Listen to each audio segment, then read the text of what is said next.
Pode passar, doutor. Passa aqui, programa ao vivo. Fique à vontade, sente-se aqui com a gente. A gente está recebendo o advogado Nairo Brandão, ele que é especialista em contratos empresariais, contratos empresariais e direito trabalhista.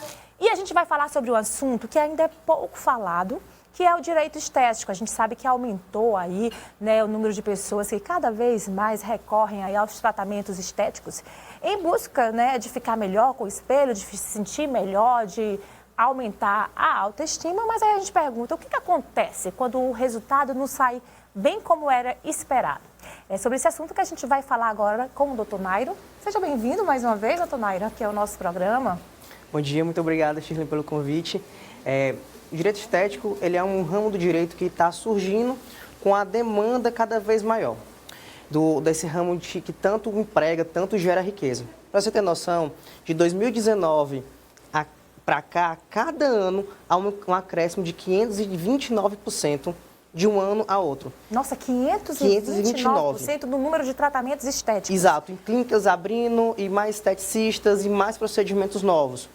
Então, surgiu uma demanda muito grande que o direito também tem que se readequar à sociedade. Eu costumo falar que todas as vezes que a sociedade ela se dinamiza, o direito ele tenta regular essa situação. Aí a gente pode até comparar com o que aconteceu no caso da internet, que a gente viu, né, crescer a internet, as ofensas nas redes sociais, e não havia, né, ainda a questão jurídica, o respaldo jurídico para isso. Pensava-se que a internet era terra sem lei, que podia dizer o que queria e ficava por isso mesmo. E aí surgiu, né, o direito evoluiu também, acompanhando. Isso é mais ou menos a mesma coisa que está acontecendo na área da estética, doutor. Exatamente. A gente acaba especificando cada vez mais a interpretação da legislação já existente, né? Então, o que acontece? Hoje a gente tem um Código do Consumidor. O Código do Consumidor, ele resguarda o consumidor em relação aos procedimentos que são feitos em qualquer ramo de atividade que você contrata com um fornecedor de serviço ou um produto. Ponto. Em contrapartida, no direito existe a especificação de ramos. Então, o algo mais específico, ele se sobrepõe a algo mais generalístico. Então, o que acontece? O direito estético, ele é algo mais específico que está surgindo junto aos ramos do direito. É imaginar, numa relação em direito criminal, exemplo. Em direito criminal existe o crime de homicídio, sim, mas existe o crime de feminicídio, que sim, aí já vai ser uma delegacia especial que vai cuidar dessa situação. A mesma coisa a gente pode levar também, a grosso modo, para essa situação. Existe o direito do consumidor. E a regulamentação para o ramo específico dos tratamentos estéticos está sendo feito pelo direito estético. Isso eu estava até me explicando que é muito novo ainda aqui no nosso país. Inclusive o senhor apenas só tem o senhor e mais outro advogado no país que já trabalha com esse direito estético, não é isso? Exatamente. Só tem eu e outro advogado no sul do Brasil que trabalha com esse ramo de direito, que é o direito estético, né? Então, o que é muito importante em relação ao direito estético é, de fato, as empresas elas estarem trazendo todas as informações pertinentes ao tratamento, com o quê? Com a especificação do resultado que é esperado com aquele tratamento e também dos riscos. Porque eu costumo falar, toda ação tem uma reação, isso é lei da física, né? Então, se você faz uma ação, vai ter uma reação no seu organismo também. Então, qualquer procedimento estético, ele tem algum risco. A gente, inclusive, viu surgir agora, foi muito comentado isso na internet recentemente, que a gente viu aquele caso onde a Anvisa acabou suspendendo o uso de algumas pomadas, né, capilares, que estava causando aí sérios danos na saúde das pessoas, inclusive problemas de visão, problemas na pele.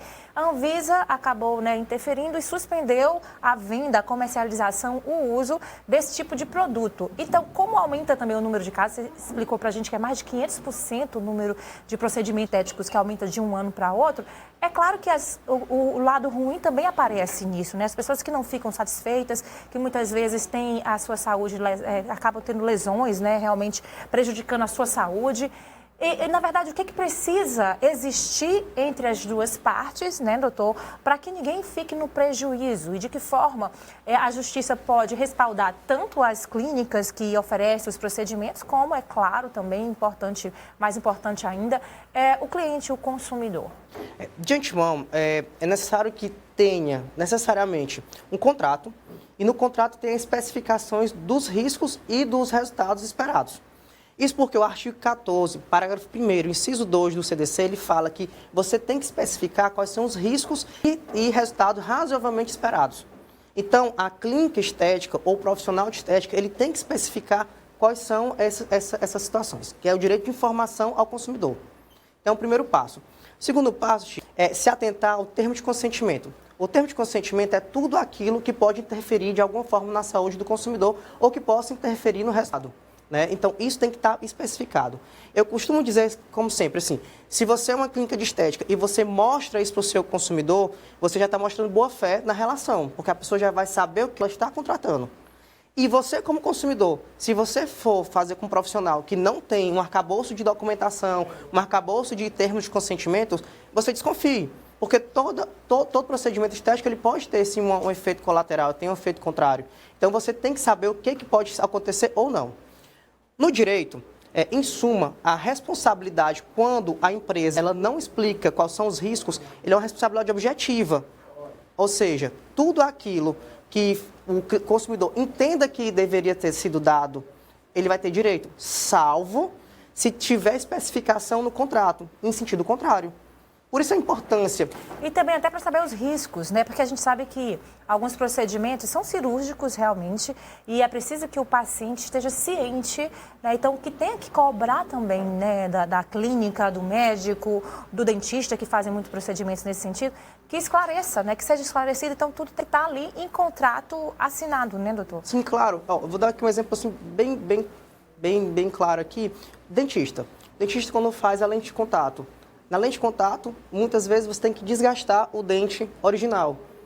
Às vezes, o fato do dentista não ter um termo falando que eu vou desgastar seu dente, pode gerar uma reclamação futura do paciente. Porque ainda que você saiba que é um dos requisitos para fazer aquele procedimento e não tendo no contrato, você dá a interpretação para o cliente entender o que é de melhor para ele, entendeu?